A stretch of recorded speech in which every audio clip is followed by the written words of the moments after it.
Bonjour à toutes et à toutes les gamers, et c'est Cargo Voyage 21 pour une toute nouvelle vidéo qui cette fois-ci est assez spéciale puisque comme vous le voyez sous les yeux, vous n'avez non pas un gameplay mais une petite vidéo, unboxing, puisque je vais vous présenter aujourd'hui la manette Mad Catz FPS Pro, qui est une manette conçue pour les FPS, c'est-à-dire avec deux petits boutons derrière. Bref, je vais vous la présenter plus tard.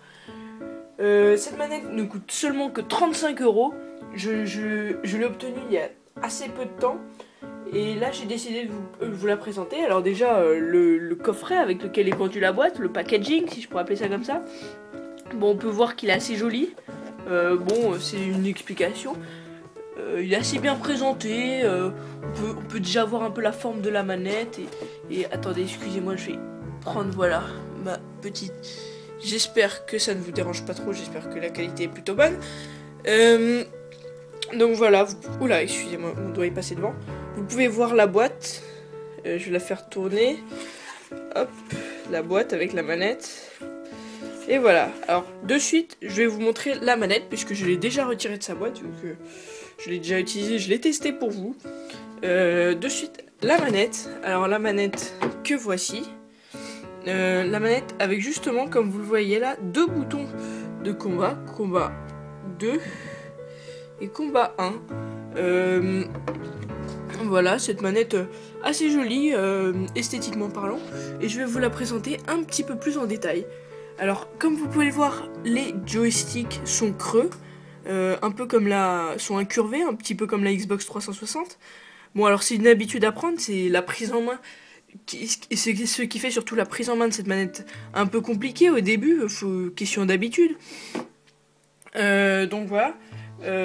D'ailleurs, je vais vous montrer un petit truc sur les joysticks. Vous pouvez voir qu'ils s'allument et que là, hop, je vais juste, voilà, leur faire changer de couleur en activant les boutons derrière sur le LED et en appuyant sur les boutons de combat.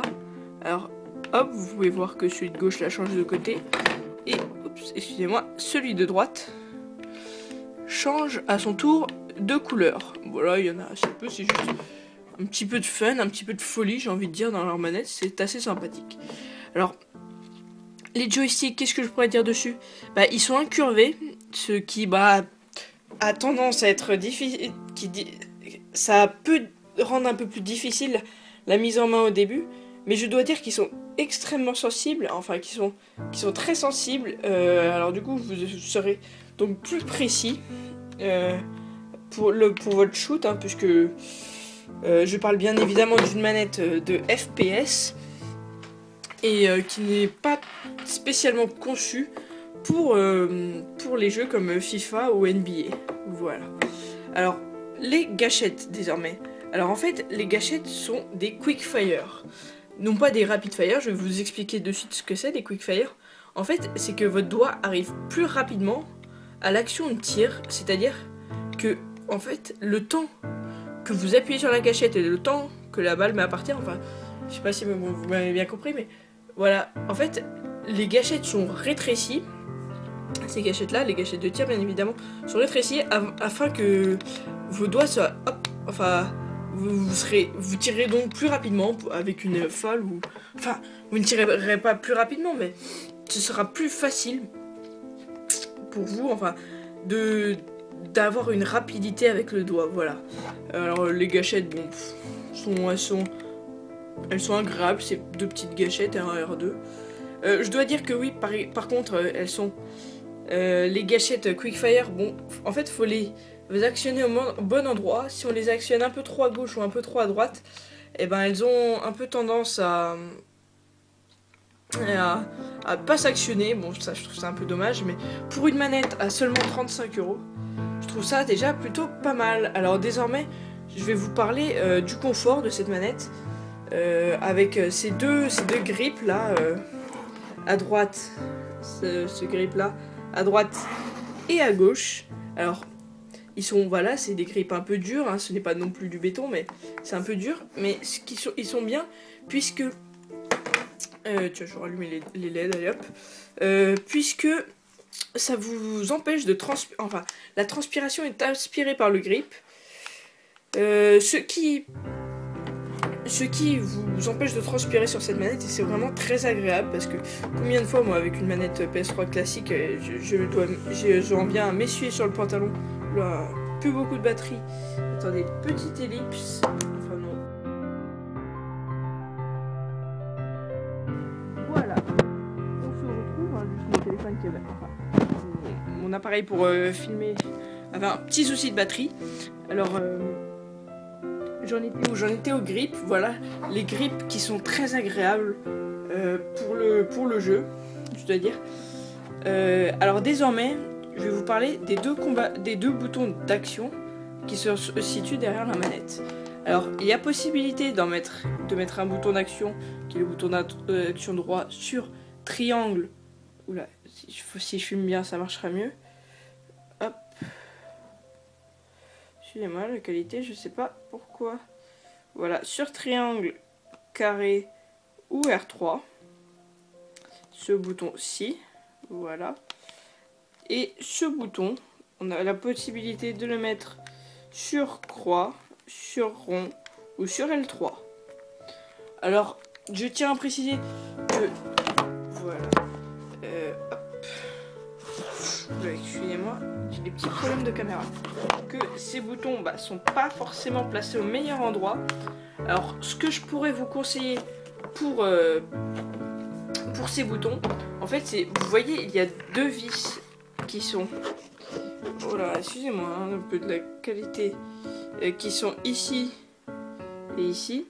Ce que je pourrais vous conseiller, c'est d'enlever ces vis, d'en rajouter à la place des vis de 3 mm de plus en longueur. Je précise bien uniquement en longueur. Et de mettre une petite cale sur votre bouton. Et d'y mettre des palettes. Voilà, ça vous fera une manette avec des palettes. Enfin, je pense que je ferai un prochain tuto vous expliquant justement comment avoir ces palettes. Alors voilà, c'est une manette, je vous ai fait la rapide présentation de cette manette Pro FPS pour seulement 35 €. Je dois avouer quand même qu'elle possède quelques défauts. Je vais vous parler juste ensuite de la connectique de cette manette. Ces défauts sont le temps de prise en main, comme on pourrait dire de 1 ou 2 jours. À bien jouer de prise en main quand même. Voilà, et ensuite justement l'un de ses défauts est la connectique. Allez, petite ellipse de suite pour la connectique de cette manette. Donc rebonjour à tous, on se retrouve aujourd'hui pour la connectique de cette manette. Alors, donc voilà, on se retrouve pour la connectique de cette manette. Alors la manette Mad 4 FPS Pro, hein, je mettrai de toute façon un lien d'achat, enfin là où je l'ai acheté dans la description, je veux dire. Alors cette manette est vendue avec un câble, un câble PS3, hein, comme on a l'habitude, qui se branche sur ici dans la manette. Mais ce câble en fait n'est pas fait pour brancher la manette à la PS3. Il est simplement fait pour recharger la manette. Mais si vous voulez jouer avec votre manette sans forcément la recharger, et enfin en tout cas voilà, il vous suffira de mettre cette petite clé USB dans votre PS3 voilà, pour pouvoir jouer avec votre manette. Vous voyez que là ma manette est connectée, tandis que si j'enlève la clé USB, la manette se déconnecte. Et si je branche uniquement le câble que je branche de suite, excusez-moi, et vous verrez que la manette ne se connecte pas. Il faut donc, si vous voulez recharger votre manette en même temps de jouer, utiliser les deux uniques prises de la PS3, ce qui est assez dommage, je pourrais dire, puisque si jamais vous possédez un casque, vous ne pourrez pas l'utiliser sur votre PS3, vous serez obligé de faire votre discussion par le biais de Skype.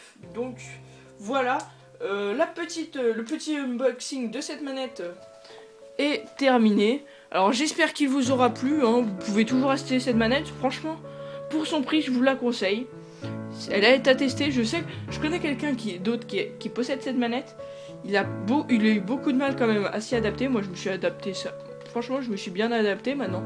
Je joue avec cette manette. C'est une habitude à prendre. Bon, voilà, hein, après tout, c'est votre choix. Elle est disponible, je sais, en magasin à Auchan. Ou sur son site internet. Hein, vous pouvez très bien l'acheter en boutique ou sur internet. Ah mais c'est parfait, ah d'accord. Alors voilà, j'espère que ce petit tuto, excusez-moi, que ce petit unboxing vous aura plu. Allez, salut tout le monde, c'était Cargo Voyage 21 et que la co soit avec vous.